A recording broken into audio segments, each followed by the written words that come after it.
next in John, there stood by the cross Jesus' mother and his mother's sister, Mary the wife of Cleopas, and Mary Magdalene. And Jesus gives another one of his last statements.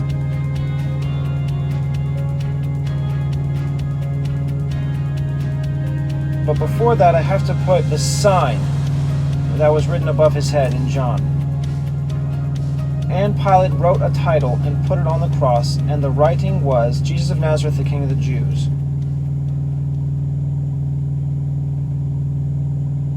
Luke has, and the people stood beholding, and the rulers also with them derided him, saying, He saved others, let him save himself. If he be Christ, the chosen of God. The soldiers also mocked him, coming to him and offering him vinegar, and saying, If you be the King of the Jews, save yourself. The superscription also was written over him, the letters of Greek and Latin and Hebrew, This is the King of the Jews.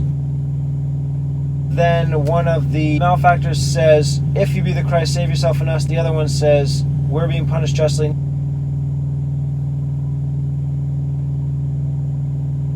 Verily I say to you, today you'll be with me in paradise. That's after the sign, so it's not exactly clear which comes next. Is it his mother and Mary Magdalene and the wife of Cleophas? And then he says, Woman, behold your son.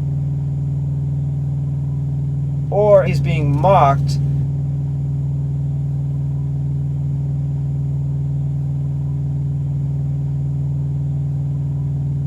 And then one of the two thieves says, If you be the Christ, save yourself and us. The other one says, We're being punished justly. And he says, Verily I say to you, today you'll be with me in paradise. So those two statements, Verily I say to you, you will be with me in paradise.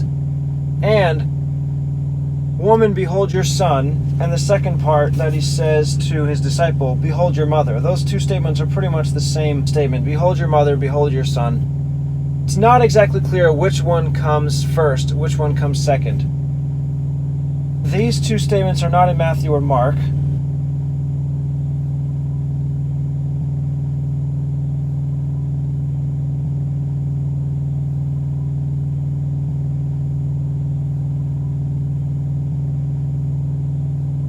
It just goes into the sign.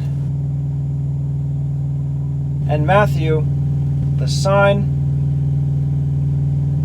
two thieves crucified, right hand, left hand, I already have that. People reviled him, making fun of him. Chief priests mocked him.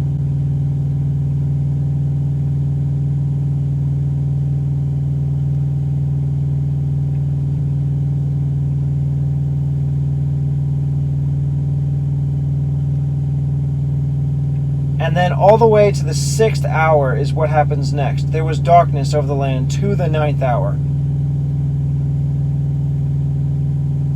Before the darkness comes, it doesn't mention which of these statements happens. It does say, verse 44, the thieves also which were crucified with him cast the same in his teeth.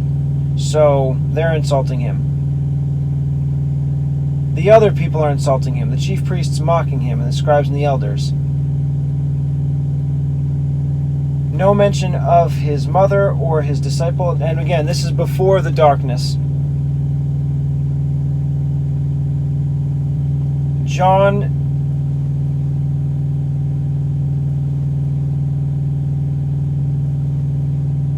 it doesn't mention the darkness in John.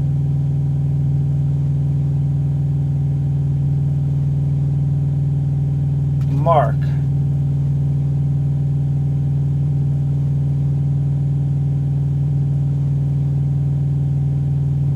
He was mocked.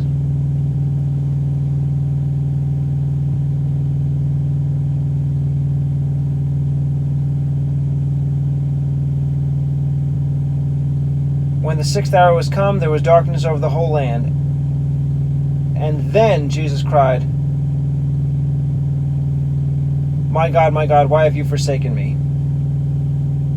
This is the reason why I know the statements in John, behold your mother, behold your son, happen now before the darkness. It's because after the darkness, here in Mark,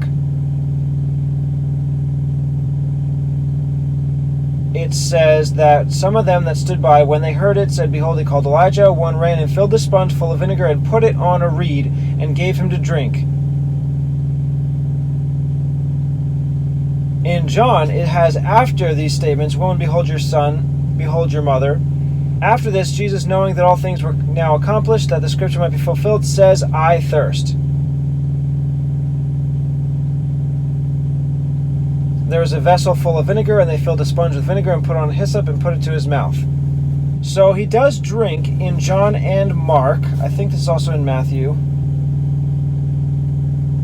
My God, why have you forsaken me? Then 48, immediately one of them ran and took a sponge and filled it with vinegar. So after the darkness is when he says, I thirst.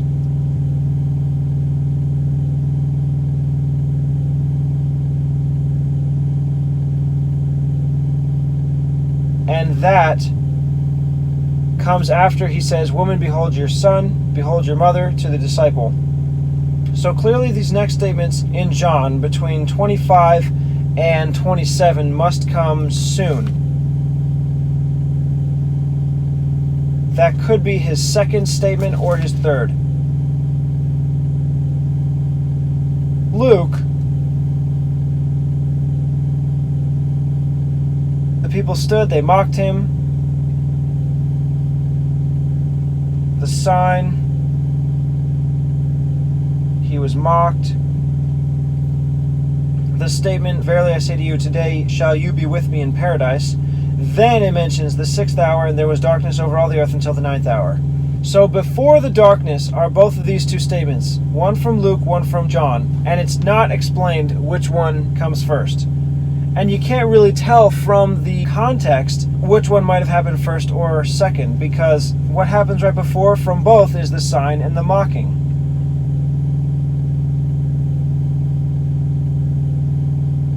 John is the same. The sign comes earlier.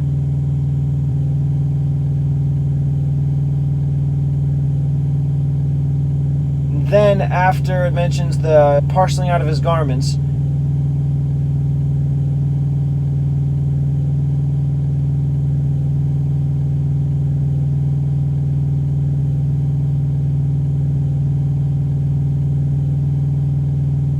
it mentions his mother and those other women. There's only one idea that would lead one to believe from this context that the statement from Luke comes first.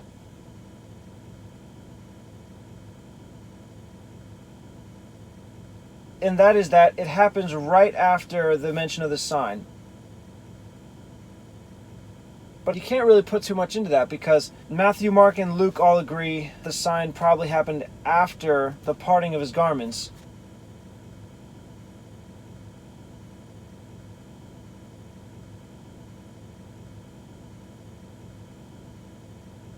But John has it before. So it's not clear. But still, from that, you could say the sign came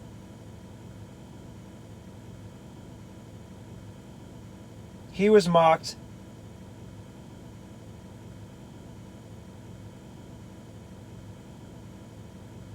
and during the mocking, one next to him joined in the mocking.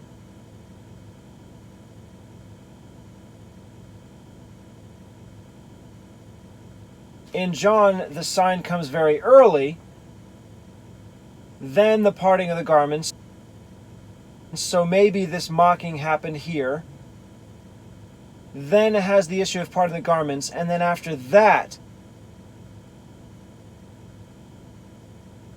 is the mention of his mother there and those other women, and he says, Behold your mother, behold your son. So just the fact that there is more written in John after the mention of the sign, perhaps that means that the events of the mocking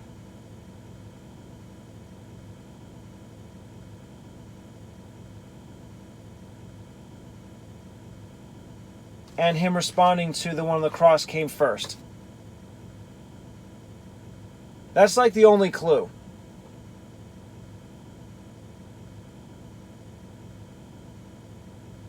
there's a longer gap in John after the mention of the sign than there is in Luke,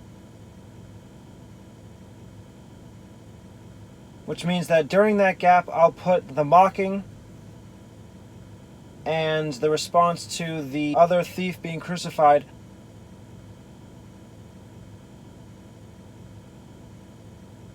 Before the darkness, I'll have the mention of everything that happens from John.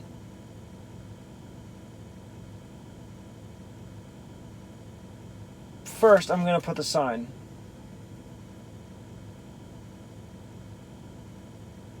Now, it does say they brought him vinegar in Luke earlier, before the sign, and offering him vinegar. All the others, Matthew, Mark, and John, have the mention that they brought him a sponge of vinegar after the sign, and even after the darkness. So I think Luke is just wrong on the drink. So I'm going to move that later, coming to him and offering him vinegar.